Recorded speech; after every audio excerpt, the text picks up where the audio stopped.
స్వేచ్ఛ లేదు, న్యాయం లేదు, అన్యాయమే రాజ్యమేలుతుంది.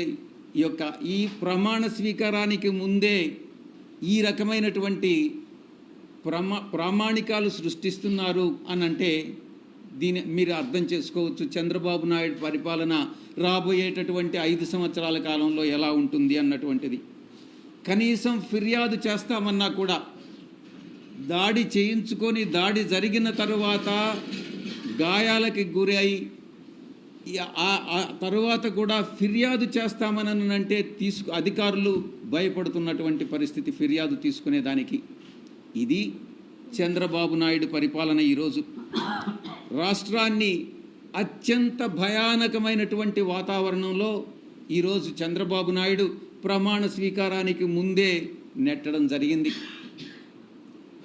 ఇక ఆంధ్ర రాష్ట్రం ఏర్పడిన తరువాత రాష్ట్రం మొట్టమొదటిగా మద్రాసు రాష్ట్రం నుంచి విడిపోయి ఆంధ్ర రాష్ట్రం ఏర్పడిన తర్వాత ఎన్నో ఎన్నికలు జరిగాయి, ఎన్నో ప్రభుత్వాలు వచ్చాయి, ఎన్నో ప్రభుత్వాలు వెళ్ళాయి.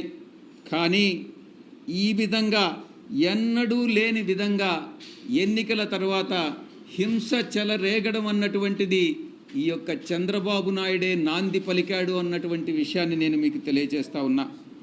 ఎన్నికల కోడ్ వచ్చిన తర్వాత వైఎస్ఆర్ కాంగ్రెస్ పార్టీయే లక్ష్యంగా, పార్టీ శ్రేణులే లక్ష్యంగా కొనసాగినటువంటి దాడులు ఎన్నికల ఫలితాల తర్వాత కూడా కొనసాగాయన్నటువంటి విషయం మీ అందరికీ కూడా తెలుసు. వైఎస్ఆర్ కాంగ్రెస్ పార్టీ కార్యకర్తలని, వాళ్ళ ఆస్తులని, కుటుంబ సభ్యులని లక్ష్యంగా చేసుకుని టీడీపీ ముఠాలు, టీడీపీ గుండాలు ఈరోజు రాష్ట్రంలో స్వైర్య విహారం చేస్తూ ఉన్నాయన్నటువంటి విషయం మనం గమనించుకోవాలి. టీడీపీ ప్రభుత్వం అంటే గుండాగిరి అని చెప్పొచ్చు. టీడీపీ కార్యకర్తలా మీరు గుండాలా అని మేము ప్రశ్నిస్తూ ఉన్నాం. మీరు అడగొచ్చు, ప్రభుత్వం ఇంకా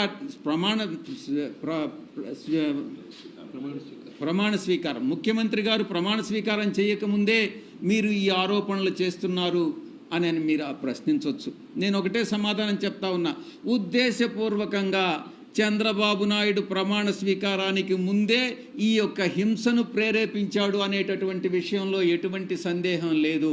ప్రమాణ స్వీకారం చేసిన తరువాత ప్రభుత్వం బాధ్యత వహించాల్సి వస్తుందనని ప్రమాణ స్వీకారానికి ముందే వైఎస్ఆర్ కాంగ్రెస్ పార్టీ కార్యకర్తల మీద దాడులు జరపండి అనని ఆయనే స్వయంగా ఆదేశాలు ఇచ్చాడు అన్నటువంటి విషయం అంతర్గతంగా తెలుగుదేశం పార్టీ నాయకులు చర్చించుకుంటున్నటువంటి విషయం మీ దృష్టికి వచ్చే ఉంటుంది.